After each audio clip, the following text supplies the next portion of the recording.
Hi everyone, I'm Eric Haig from TEFL Campus Phuket. A good TEFL course is all about training for teaching, but there's really no point in training to teach unless you're able to find a good job. So with that in mind, here are 5 things you'll learn about TEFL jobs while taking a TEFL certification course. Okay, number 1 is the first thing that we start with even on our course. Any good job hunt can't start without a good CV resume for teaching English as a foreign language. We cover the basic standards. You might know the basic standards where you come from for other professions, but what are the standards for Thailand, around Asia, or even worldwide for teaching English as a foreign language? Is it a 1-page maximum, a 2-page? What information are you going to include in there? How to format it? Do you need references? What are you going to put? What are you not going to put in terms of the absolute basics? One of the basics really is that relevancy is key. Maybe you have experience in another job. Maybe you don't have much experience at all. No experience, you really have no problem by virtue of understanding what transferable skills are in terms of creating what's called a functional CV, not that chronological CV that most people see. If you're able to identify those transferable skills and put them into a good functional resume, you're going to be in a good place to earn an interview during your job hunt. It's one of the first things that we cover on the course. Okay, number 2 is something that we stress right from the beginning of our job support, and that's the value of an in-person job search. This takes more time, this takes more money, this takes more effort, but it really is the best way to find a job, certainly in Thailand, throughout a lot of Asia, but not everywhere. Planning strategies. How much do you need to budget? How long should you be there or expect to be there before you're offered a job? What type of research do you need to be doing? Can you collect a database of employers before you even get there? These are all good planning strategies. Once you're there, what is the general approach that you're going to take? Are you going to be able to go around to many schools in one day? Is it going to take a few days to get everything organized? Can you show up unannounced? Do you need to make an appointment?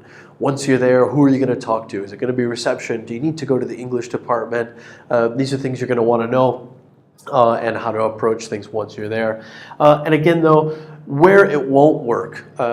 You know, our folks who take our course in Thailand, they're in a good spot. Most of them want to find jobs in Thailand, but you can go off to Vietnam and find a job with using an in-person approach. You can go to many parts about Europe, but there are other countries where it's not going to work. South Korea, it doesn't work very well. Japan, it doesn't work very well. Most of the Middle East countries as well. So where is this approach going to work and where won't it work? We'll let you know.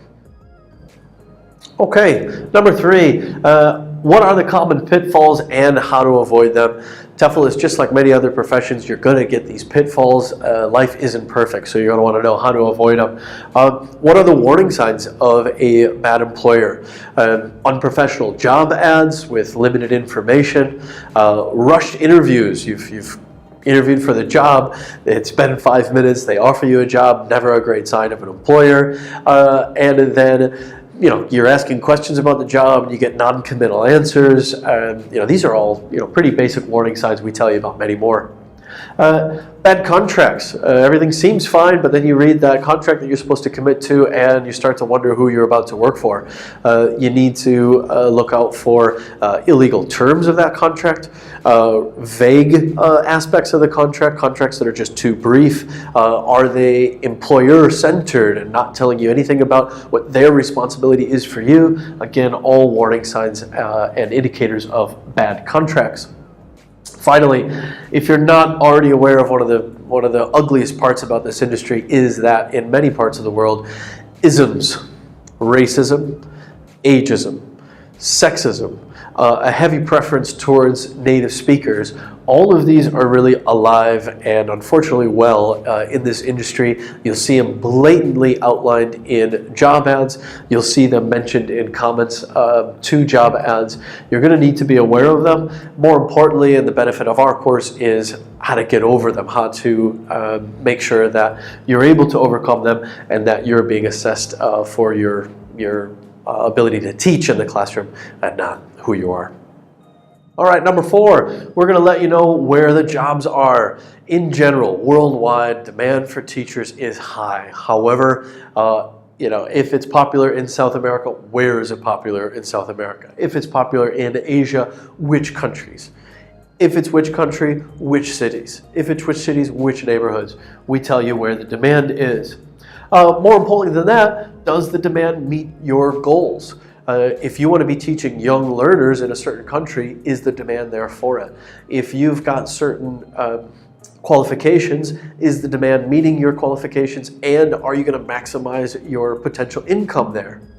And then as well, what are the current trends?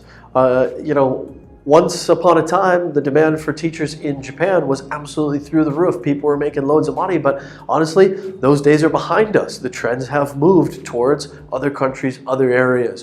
What are they? What are they now? Where are the current jobs? We'll be sure to tell you.